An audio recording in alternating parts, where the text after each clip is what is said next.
having one of the nights like he's had today? It's hard not to watch. Man, they were sending 3 guys over at him. He was still just shooting right over him. Man, that man's insane. He makes everything look easy out there. And what's it like when Kyrie walks in and you see him courtside? Obviously, he can't play, and then he comes with you guys into the locker room. Just what? Yeah, that was crazy. I mean, I heard some noise going on, and I turned around and I seen Kai. But I just don't understand the ruling on him being in the arena and not being able to play. It just doesn't make sense to me. But it's good to see him back in Barclays. And you're kind of on a stretch right now where you're playing some really good, consistent basketball every day. Just what's it like for you to have this stretch, given everything that's going on this season? And B, what do you attribute this stretch to? I think it was at the beginning of the season, it was all mental for me. I was trying to fit in the role that I had last year, and it wasn't working.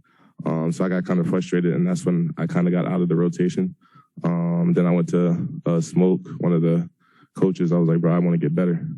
So we got to work on something. We got to do something different. So I started working on a little bit of guard stuff, just getting back to my game, the way I played my whole life, and it's starting to work.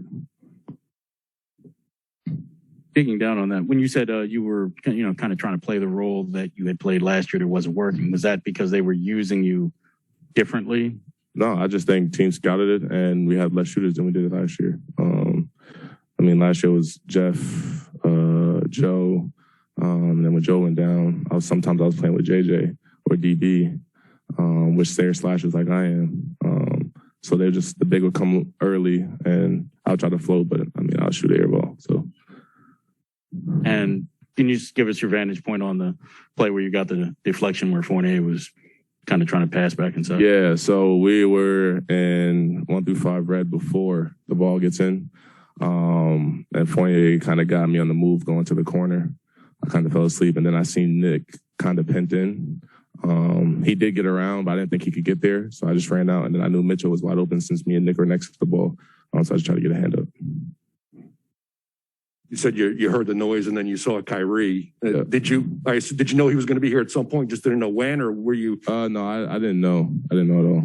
Was it sort of like, oh my God, that's Kyrie? Like, was it that much of a surprise? I knew he can come in and be in the arena, but I didn't know if he was coming or not.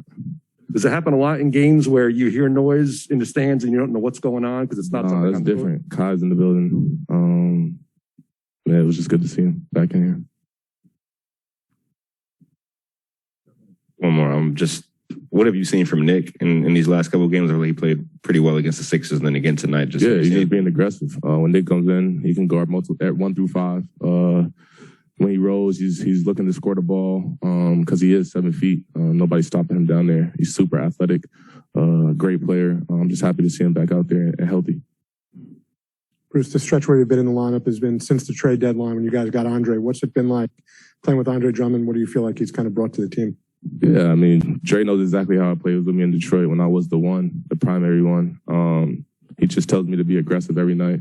BG also comes to talk to me before the games. Just play your game, go out there, do you, and just get easy ones early. I think that's been my success. I've always got either like the first bucket or the second bucket, and that just gets me going. I get a few offensive rebounds.